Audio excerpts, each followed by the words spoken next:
La batalla se llama de Santiago porque las batallas tienen el nombre del lugar donde se escenifican, donde se producen las batallas. Uno siempre le agrega la fecha.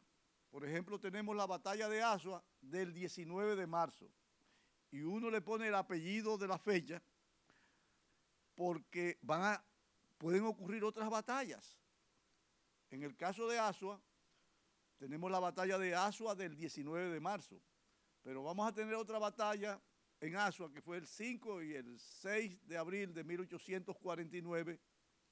Y en Santiago uno le dice la batalla de Santiago del 30 de marzo. Fíjense que la fecha es el apellido de la batalla. Porque en Santiago van a darse otras batallas y se habían dado otras batallas anteriores. Se va a dar la batalla, la gran batalla, la madre de todas las batallas, que es la batalla del 6 de septiembre de 1863 en la guerra por la restauración de la República. Pero yo quiero introducir el tema para decirle que la batalla de Santiago va a ser diferente en todos los sentidos a la batalla de Azua.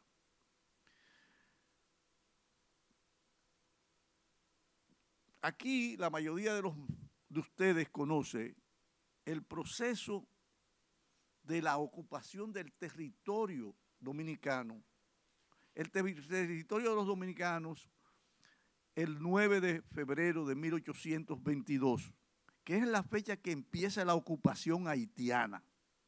Porque para entender por qué se van a dar estas batallas tenemos que decirle qué lo generó. Ahora, yo quiero irme a un punto de que ustedes se edifiquen de lo que es la dominicanidad.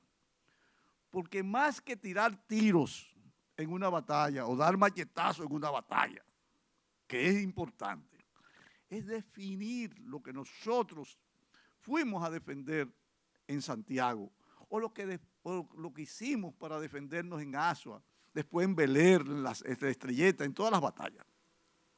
Y es que nosotros, ustedes, nuestros antepasados, formamos desde 1493, dimos inicio al primer pueblo iberoamericano del continente.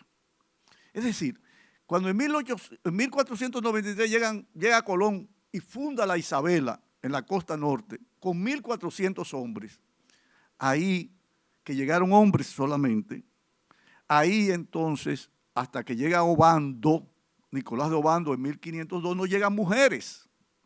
Y en consecuencia, entre los españoles que llegaron con Colón, que tenían todos los oficios, médicos, zapateros, talabarteros, ganaderos, esos hombres van a permanecer en la isla y se van a mezclar con las aborígenes, con lo que nosotros llamamos los indios, las indias.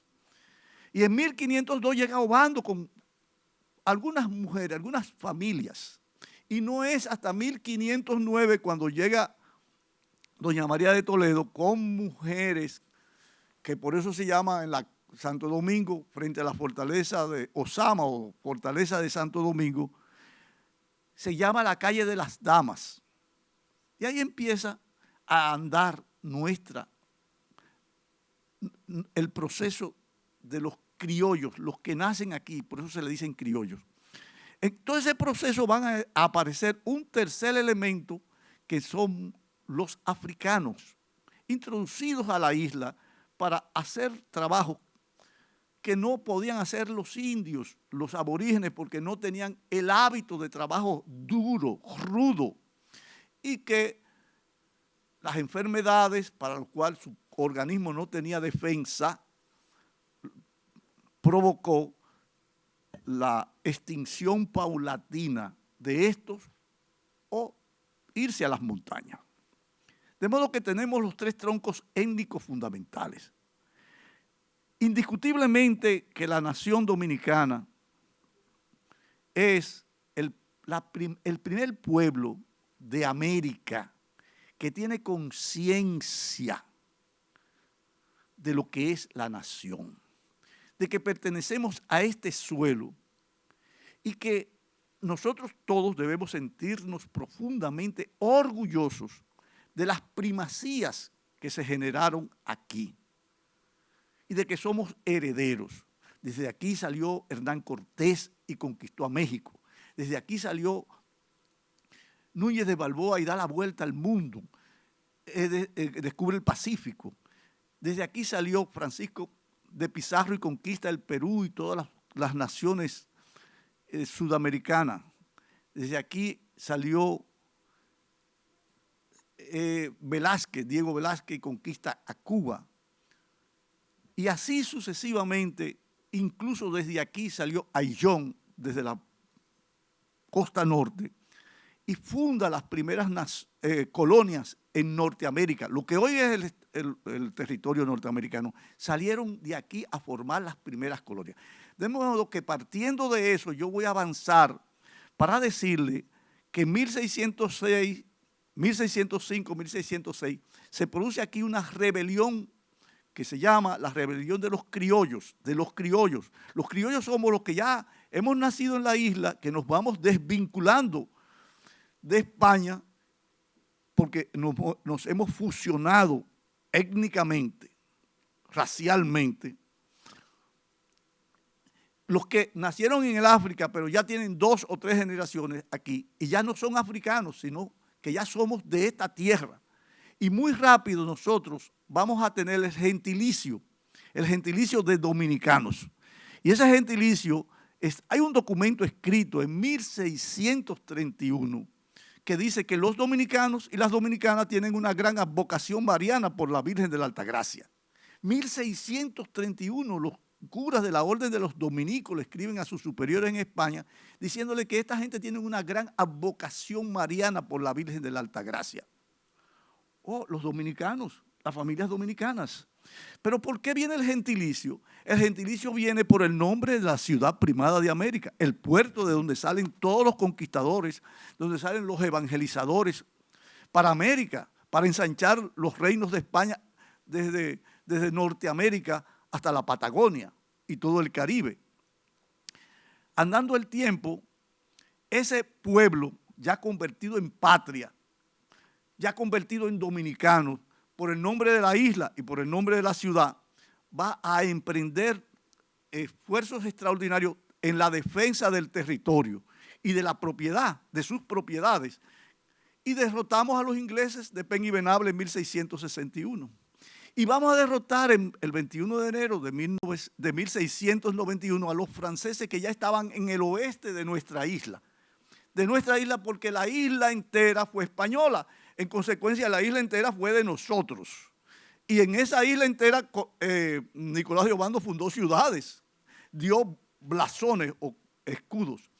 De modo que esas victorias, esos esfuerzos, esas epopeyas, son los elementos que van a ir construyendo la nación dominicana. Entonces, ¿qué es una nación? La nación es ante todo conciencia, sentido de pertenencia a un espacio físico. Construir una historia social, económica, política, religiosa, espiritual en ese territorio. Comunidad de lengua. La lengua nos hace ciudadanos, nos hace tener un signo de identificación o de vinculación con una colectividad, con una comunidad.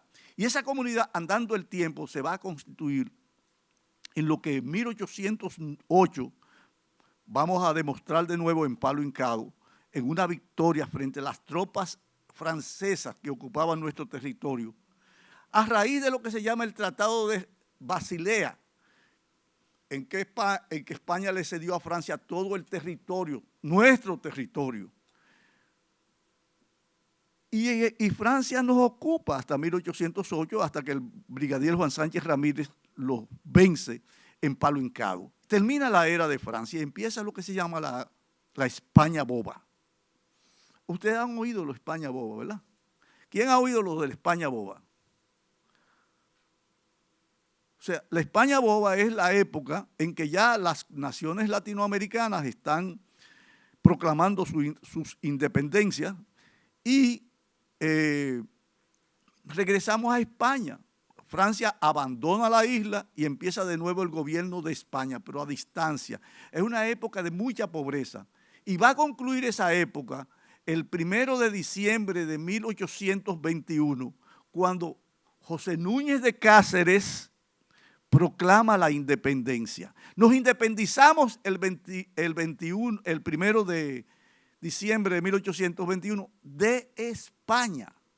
Esa independencia va a durar hasta el 9 de febrero de 1822, cuando las tropas de Jean-Pierre Boyer, como se escribe, nos invadió.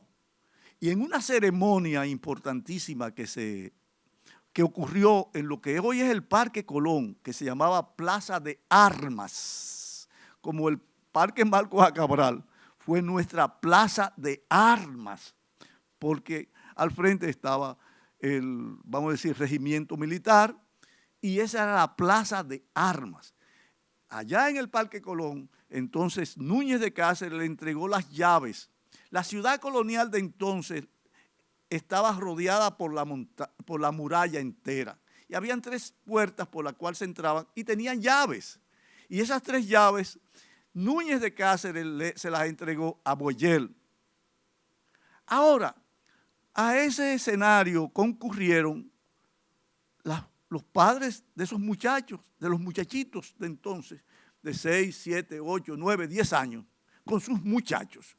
Ese 9 de febrero, la ciudad fue invadida por más de 1000 soldados que venían caminando, algunos a pie y otros a caballo, desde Haití. Llegaron hablando en una lengua extraña para los pobladores de Santo Domingo. Pasaron por Baní, indiscutiblemente. Y esos niños de entonces que presenciaron ese acto ignominioso, crecieron con un trauma. El trauma de esa violencia con que entraron a la ciudad de Santo Domingo. Y esos son los niños que andando el tiempo se van a constituir en jóvenes. Ahí estaba Juan Pablo Duarte, ahí estaba Mella, ahí estaba Sánchez, ahí estaba Puello, ahí estaba Serra, ahí estaban los niños de 6, 7, 8, 9, 10 años. Y ahí estaba todo el pueblo viendo aquella tragedia de perder nuestra soberanía, de perder, porque ya la patria era independiente. Y se impuso un régimen que cerró la universidad, que se apropió de los bienes de la iglesia y de todo el dominicano que salió del país, que impuso el uso de la lengua en los documentos públicos, las actas de bautismo, los actos de los tribunales, los documentos del gobierno, y empezó la era de Haití. Esa era va a terminar el 27 de febrero, después de la acción de Duarte, Sánchez, Mella, con la Trinitaria, con la filantrópica, con la dramática, con todo el esfuerzo de los hombres y mujeres de la época, con María Trinidad Sánchez, Baltasara de los Reyes. Proclamamos la independencia el 27 de febrero con el trabucazo de Mella, con el discurso de Sánchez, Dios, patria y libertad, que viva la República Dominicana en la Puerta del Conde. Y al otro día, el 28 de ese mes de febrero, que fue un año bisiesto, porque febrero tuvo 29 días, las tropas haitianas, acorraladas en la fortaleza Osama, entregaron las armas.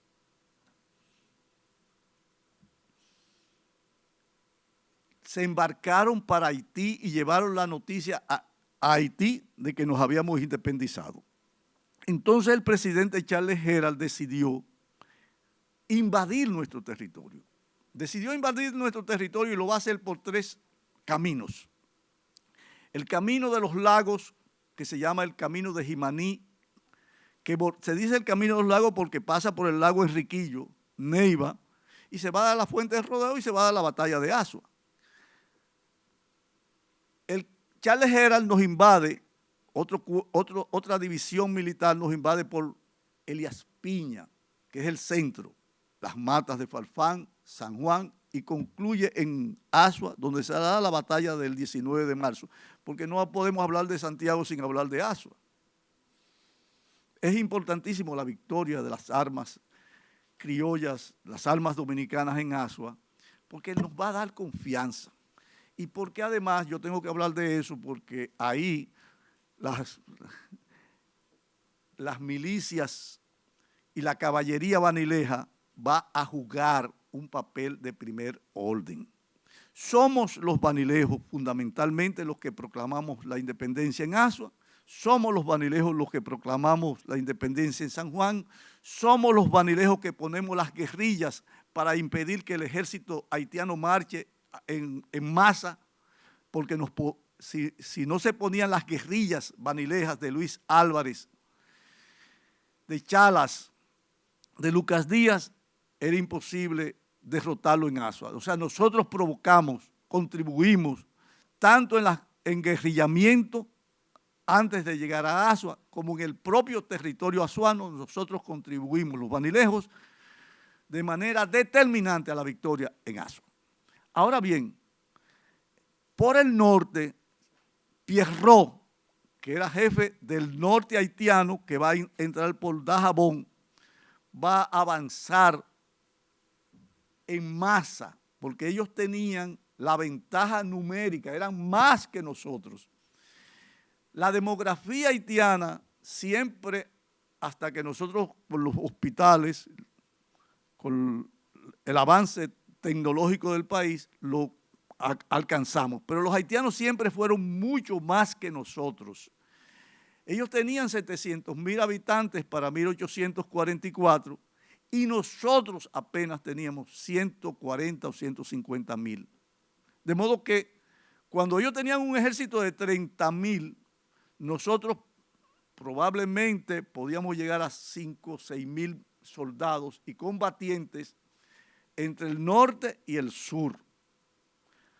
De modo que cuando Pierrot entra por el río Masacre, Dajabón, tienen que pensar en la geografía ahora, porque la historia no se puede contar sin la geografía. Por eso ciencias sociales nos daban geografía e historia. Y esas tropas van a avanzar por Talanquera y por el área de Mao. Ahora, yo quiero construirle ahora la defensa dominicana frente a la invasión haitiana, que va a avanzar con 10,000 hombres. 10,000 hombres son soldados y combatientes. Los soldados son los que pertenecen al ejército de manera permanente y los combatientes son los hombres que son agricultores, que son sastres, que son choferes, que acogen las armas para defender a la patria. Eso es un combatiente. El Ejército Expedicionario Norte, que es el que va a defender la frontera norte de nuestro país y es el que va a obtener la victoria en Santiago, es diferente al sur, porque son dos regiones diferentes. El Cibao siempre estuvo más poblado que nosotros, la gente del sur, porque en el Cibao no hay estos desiertos que nosotros tenemos, no hay esta sequía que nosotros tenemos. Ellos tienen más tierra fértil, producen más riqueza y más población. Siempre el Cibao fue más poblado que el sur, porque uno encuentra trayectos aquí en el sur que es imposible estar poblado, porque no hay que beber, no hay que comer. Y en el Cibao, el ejército nuestro, el ejército dominicano, estaba compuesto fundamentalmente por los cantones de Moca, La Vega, Cotuí, San Francisco de Macorís, el nordeste, Puerto Plata, Santiago y Mao. La gente que vivía en la sierra. ¿Y qué hizo el gobierno que se instaló una vez proclamada la independencia? El gobierno dominicano. El gobierno dominicano envió al norte al general Ramón Matías Mella Castillo. Ramón Matías Mella, que es así que se llama, el prócer Ramón Matías Mella, es el hombre del disparo del trabuco, del trabucazo.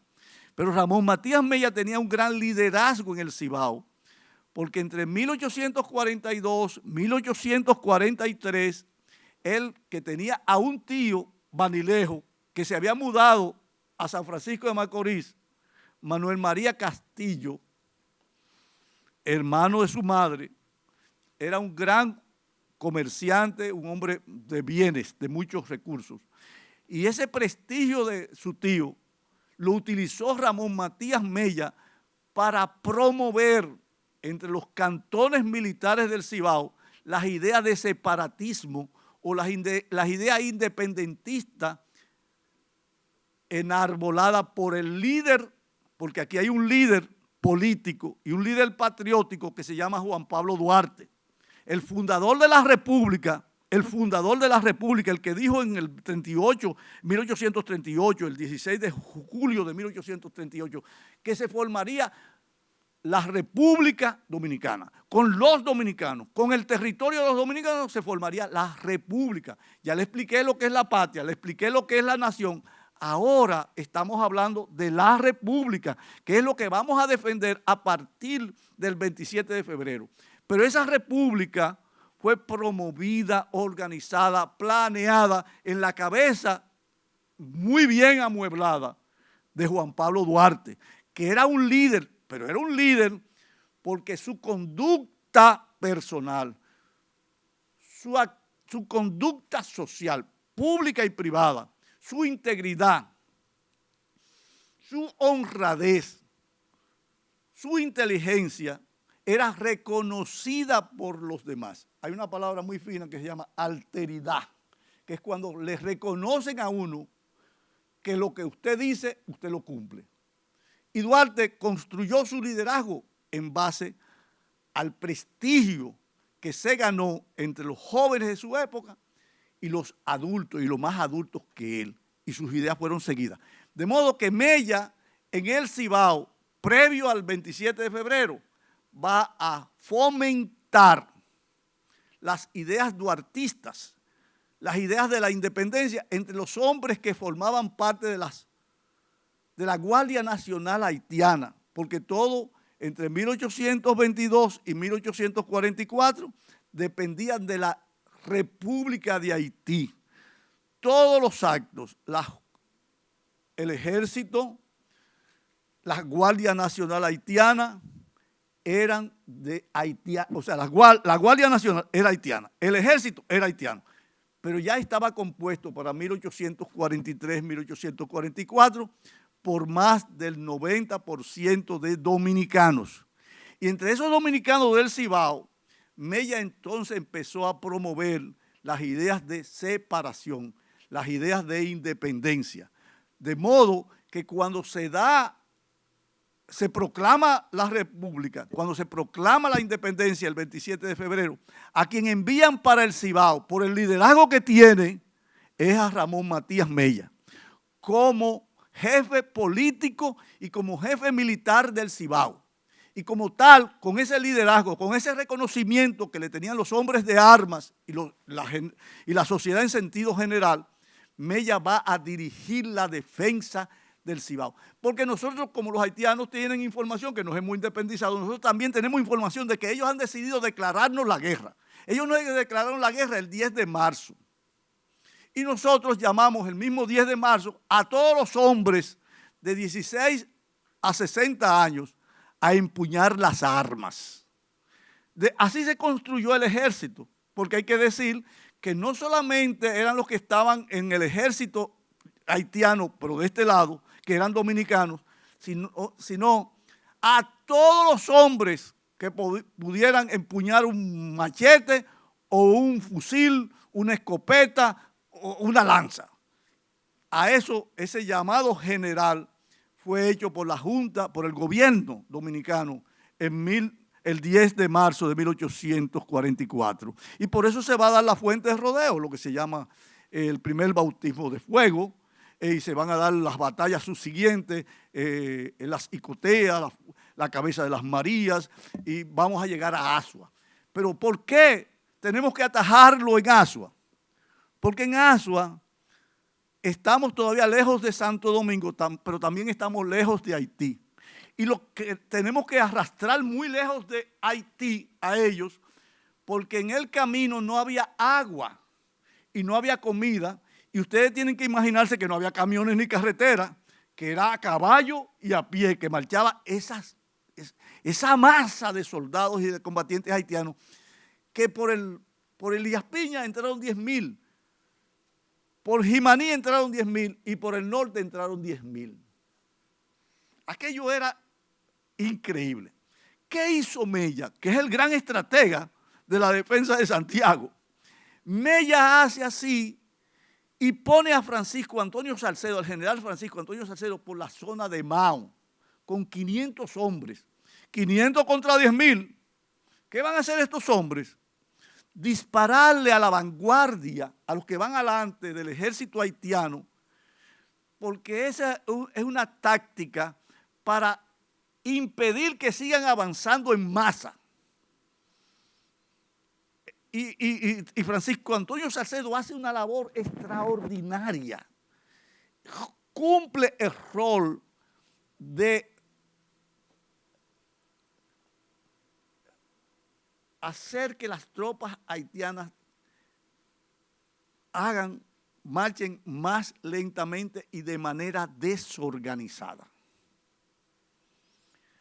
Mella, mientras tanto, está en San José de las Matas, en los pueblos de la sierra, que fueron pueblos, la mayoría de ellos se fueron a las montañas, porque en 1801, 1802, 1804 y 1805, los antiguos esclavos de Saint-Domingue, de Santo Domingo francés, que a partir de 1804 se empezaron a llamar haitianos, porque crearon la República de Haití.